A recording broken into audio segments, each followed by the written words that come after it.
Pulse School on RealAgriculture.com is brought to you by Saskatchewan Pulse Growers and BASF. Welcome to Real Agriculture's Pulse School series. I'm Kara Oosterhuis. In this episode, I talked to Tom Wolf with Agrimetrics and Sprayers101.com about the struggles we face when it comes to applying fungicides to our densely canopied pulse crops. Tom has some interesting tips for you, including how to properly integrate water into your fungicide applications. Yeah, pulse crops are one of the more challenging targets we have for fungicides. Pulse crops have a fairly weak start usually, but they end up becoming very dense canopies in many cases. And of course, they're typically quite susceptible to a large number of diseases.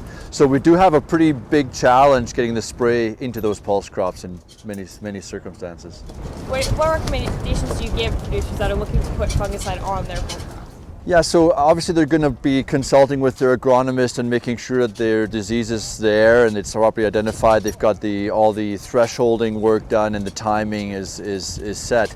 We come into play when we look at the canopy. We want to make sure that we know which part of the canopy needs the spray. Is it the stems? Is it the leaves? Is it the upper third or the lower third of the canopy? Those are some fundamental questions that change with disease. And then we have to say, all right, we have to get the spray there. You know, most of our fungicides are not translocated, so the spray does have to go where it's needed.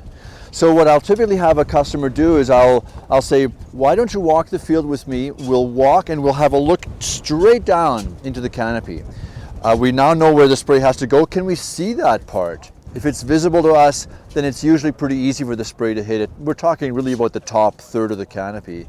But in chickpeas with Ascochyta, in lentils, in peas as well, the disease can be quite low down. If we cannot see that part of the canopy, then we have to take some special action. Typically we'll add water, for example. Yeah, so we want to look at the kind of leaf structure, for example. If they're large leaves and they're overlapping, then typically a large drop can't make it through those kinds of cascading layers. So, you know, it's like they act like umbrellas. You know, the drop comes in, it hits that leaf, that bottom leaf is shadowed.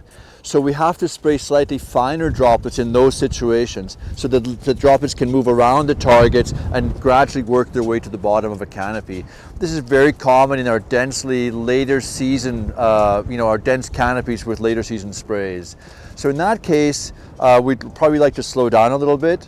We'd probably increase the spray pressure a little bit to increase the number of fines that we produce, you know, keeping an eye on drift.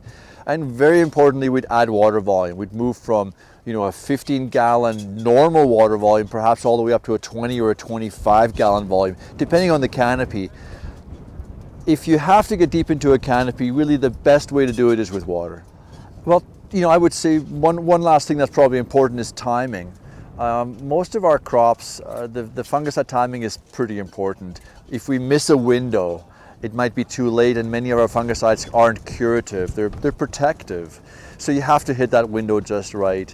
If it is a little breezy and you might not be able to get into the field, maybe perhaps consider going to an even coarser spray.